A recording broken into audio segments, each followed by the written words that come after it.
Bonjour à toutes et à tous et bienvenue sur Grand Lille TV. Dans cette édition, deux invités sur le plateau de Grand Lille TV pour évoquer le premier salon international en France sur le syndrome d'Asperger. C'est l'Aspi Days. C'est ce vendredi 17 et samedi 18 février à Lille Grand Palais. L'organisation, c'est l'As des As, l'association qui organise ce salon. La présidente est avec nous, Cécile Bouche. Bonjour. Bonjour. Et à vos côtés, Augustin Cayuela, bonjour. Bonjour. Vous-même atteint de ce syndrome d'Asperger, l'autisme sans déficience intellectuelle. Et déjà, Cécile Bouche, si vous deviez vraiment donner une définition de ce syndrome. Oui, donc le syndrome d'Asperger ou autisme de haut niveau, c'est une forme d'autisme, donc comme vous l'avez dit, sans déficience intellectuelle, où on retrouve des caractéristiques propres à l'autisme, c'est-à-dire que des difficultés de communication, des difficultés dans les interactions sociales, souvent en fait des intérêts, ce qu'on appelle un peu restreints et répétitifs, c'est-à-dire que certaines personnes peuvent devenir experts dans certains domaines, et avec également une difficulté au niveau de la pensée, besoin d'une pensée concrète, pensée en détail, et parfois du coup quelques problèmes de compréhension par rapport aux situations sociales.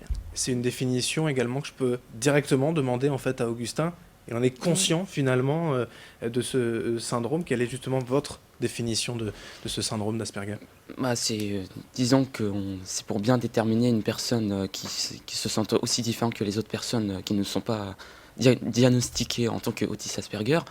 Pour moi en tout cas, selon ma propre définition que j'ai dû entendre autour de moi, pour moi c'est considéré comme une personne qui a des difficultés de compréhension, que ce soit, disons, dans la difficulté de la sociabilité avec les autres gens autour de soi dans l'environnement. Il y a aussi notre explication comme des difficultés de compréhension en termes de quand on vous explique quelque chose, quand on vous raconte quelque chose, et parfois avoir du mal à avoir des complications sur le langage, de notre langue en tout cas. Pourtant, ça ne vous empêche pas aussi d'être sportif.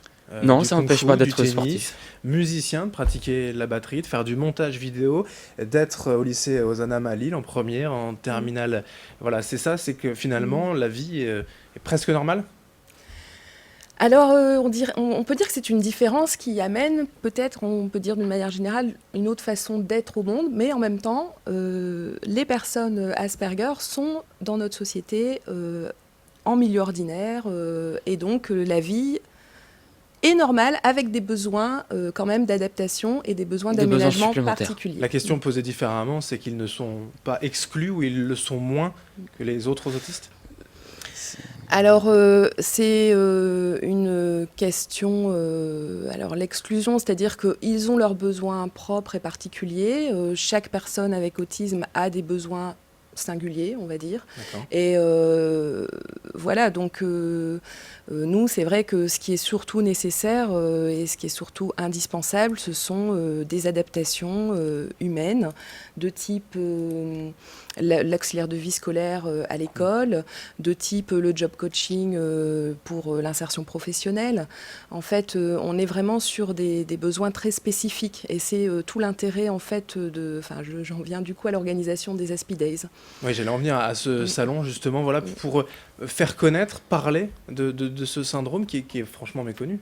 Voilà, ce syndrome est méconnu. Nous, on est une association donc, qui existe depuis 10 ans et je pense que ça a quand même beaucoup évolué par contre par rapport à la connaissance de l'autisme, de ce type d'autisme, on va dire. Alors l'idée de ce salon, c'est de le faire connaître, mais aussi surtout de pouvoir diffuser ce qu'on peut appeler les bonnes pratiques, c'est-à-dire qu'il y a énormément d'initiatives un peu partout en France, dans notre région, des aides, des accompagnements, des structures, des dispositifs aussi qui fonctionnent, qui peuvent aider les personnes avec autisme. Et l'idée, c'est vraiment de pouvoir les présenter, de pouvoir se rassembler et de pouvoir repartir du salon avec plein de clés, plein d'idées, plein de rencontres qui vont permettre d'avancer et de construire un peu l'avenir de l'accompagnement. Vous avez notamment, Augustin, co-animé une table ronde concernant l'aide à la scolarité, en témoignant justement comment s'est passée votre scolarité avec ces accompagnements, ces aides. Bien, bah, oui, bah, effectivement, moi je vais détailler les éléments de ma vie depuis quand j'étais petit jusqu'à aujourd'hui, et aussi peut-être raconter mes futurs projets que je veux faire Bien sûr. plus tard.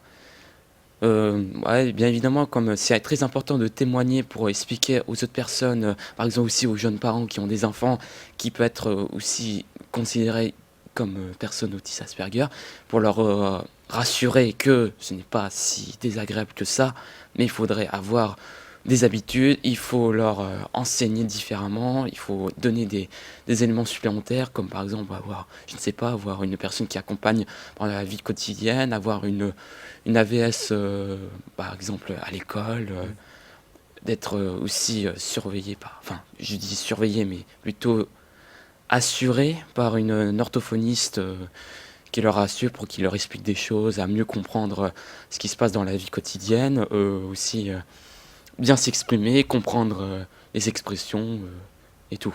Alors pour continuer par exemple de dérouler le CV d'Augustin, je le disais, hein, formation donc en première jusqu'en terminale, jusqu'au baccalauréat, musicien, sportif, mais également déjà quelques expériences professionnelles. Vous êtes aussi capable d'aller travailler en production audiovisuelle notamment. Bah oui, j'avais vu que j'aimais beaucoup faire ce genre de choses depuis début seconde en tout cas. J'avais découvert ça par hasard en faisant un projet d'animation de co-réalisation pour un vieux projet avec une association.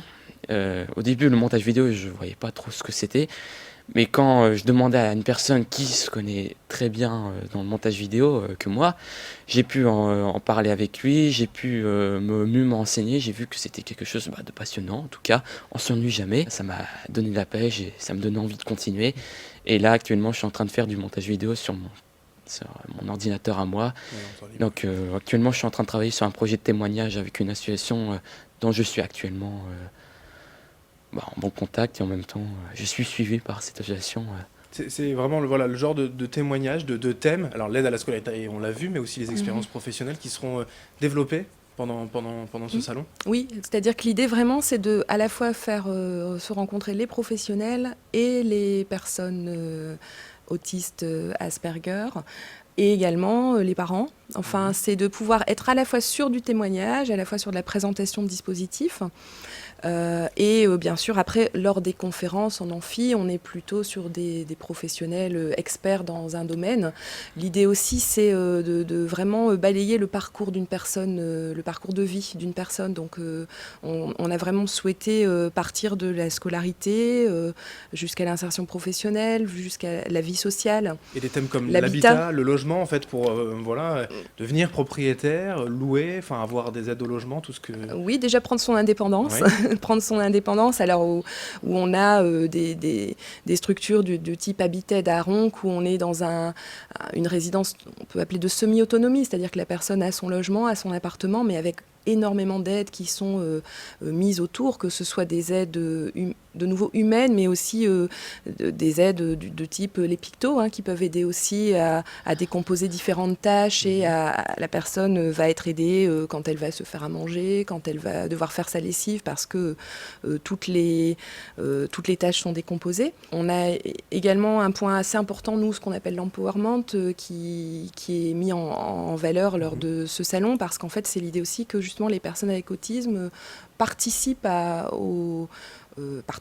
ce qui les concerne et sont partie prenante, et sont même leur parole, leur voix, leur expérience comptent.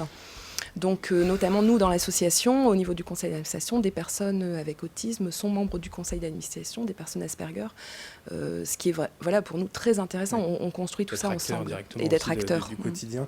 Un documentaire aussi qui sera proposé. Oui. Un documentaire aussi de témoignages, d'histoire. Voilà, un film témoignage, donc là, auquel Augustin a participé, et qui va être présenté le samedi en fin d'après-midi en amphi. Donc c'est une première, en fait, on va le découvrir pour la première fois, qui est vraiment très très fort, parce que là on parle à la fois du vécu des jeunes et des adultes, de témoignages de leurs parents. Les jeunes ont eux-mêmes interviewé leurs parents, et on voit aussi tout ce parallèle entre ce que le jeune exprime de ce qu'il a vécu, de sa scolarité, de sa vie avec les autres en société, et aussi le vécu des parents parallèlement. C'est vraiment très, très riche comme témoignage. À ce salon, donc les Aspi Days, vendredi 17 et samedi 18 février à Lille Grand Palais, concernant le syndrome d'Asperger, autisme sans déficience intellectuelle. Merci Cécile Bouche, présidente de l'As des As, l'association donc, qui organise ces Aspi Days, et merci Augustin Cahula d'avoir été tous les deux aujourd'hui sur Grand Lille TV. Merci à vous. Merci à vous de nous avoir suivis. Dans un instant, l'information continue.